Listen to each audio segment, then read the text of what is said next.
Nous avons reçu il y a déjà pas mal de mois cette correspondance lançant l'idée qu'on pourrait collaborer pour agrémenter la place, même réaménager la place de la mairie à Évreux. J'ai trouvé que l'idée de M. le maire, M. Lefranc, la dédicace de cette bibliothèque s'appelle Lefranc aussi, mais bon, on a trouvé l'idée très bonne. Ça a mis un peu de temps pour déclencher les esprits, mais l'amiral a veillé à tout cela, Catherine aussi, au point que, je fais court, j'ai donc rendu visite à Évreux un dimanche matin, il y a 2 mois à peu près, et j'avoue que je ne connaissais pas Évreux avant. Bon, je suis d'un pays très éloigné, très oublié, qui compte pas beaucoup, mais ça fait rien.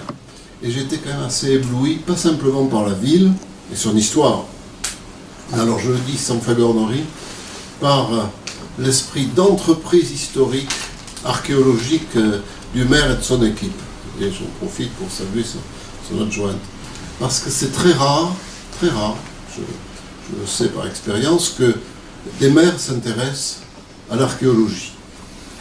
Bien sûr, la rénovation, Malraux avait lancé toute cette époque de rénovation, de revivification des centres-villes historiques. Mais là, j'ai senti une véritable passion sur le canal, sur des murs gallo-romains. Enfin, j'ai bien compris tout cela. Et je me suis dit, tiens, celui-là, il n'est pas ordinaire. Voilà, je suis rentré le soir dans la voiture, j'étais avec mon épouse, qui était allée dans sa famille en Normandie pendant ce temps.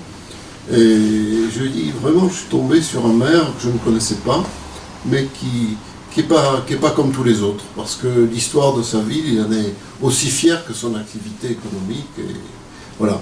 Donc, tout est parti comme ça.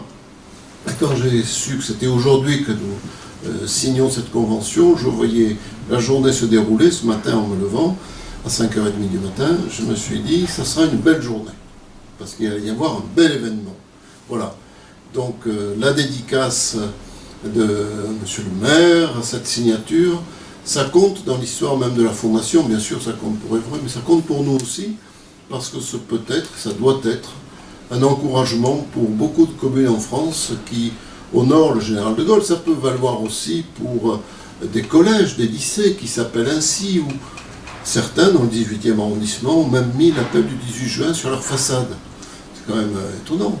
Ils l'ont fait. Donc toute ville qui s'intéresse un peu à sa propre histoire, et en particulier à l'histoire de la Deuxième Guerre mondiale, doit savoir que Évreux a été précurseur et a montré la voie pour rénover, moderniser et en même temps saluer l'histoire, ce que je trouve magnifique.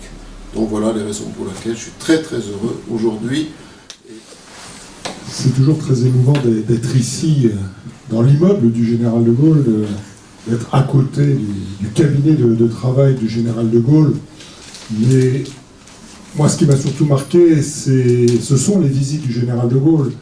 Le 8 octobre 1944, le 9 juillet 1960, alors qu'il était devenu président de la République, le général de Gaulle aimait Évreux.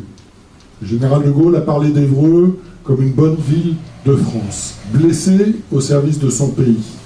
Et c'est quelque chose que nous lui devons. Nous devons aujourd'hui nous souvenir de notre histoire, de nos racines. Nous ne devons pas oublier celui qui a relevé la France, celui qui a rendu sa dignité à la France, celui qui a permis au pays de redémarrer, de repartir sur ce qu'il est aujourd'hui. Une France forte, un État fort, des communes et des collectivités qui sont les briques qui permettent de construire ce pays qu'est la France.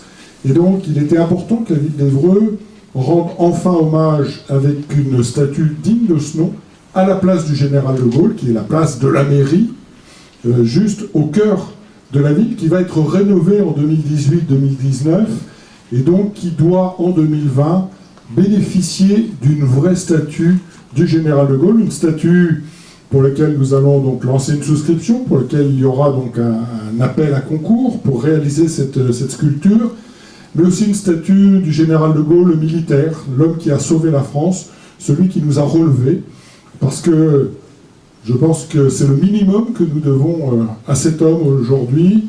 Je vois que la souscription qui a eu lieu pour relever la Croix de Lorraine a eu un succès énorme, et je ne doute pas que cette nouvelle souscription, là aussi, rencontrera un grand succès et fera de nombreux émules qui permettra que partout, un peu à partir d'Évreux, nous ayons de nouveau une pensée très très forte et de plus en plus présente pour le général, de manière à ce que 2020 soit l'année du général de Gaulle.